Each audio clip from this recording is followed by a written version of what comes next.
আমরা জনাব তারেক রহমানের নেতৃত্বে আন্দোলন সংগ্রাম করেছি বাক স্বাধীনতার জন্য, গণতন্ত্রের জন্য, ভোটাধিকারের জন্য, মানবাধিকারের জন্য।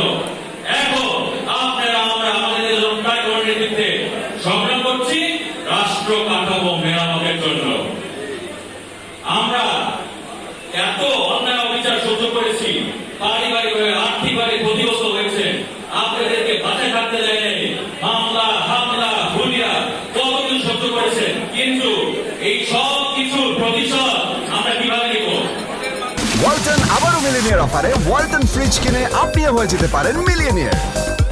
মিলিনিয়ার ছড়াছড়ি দেশ জুড়ে, এটা শুধু ওয়ালটনই পারে। কিভাবে নিব?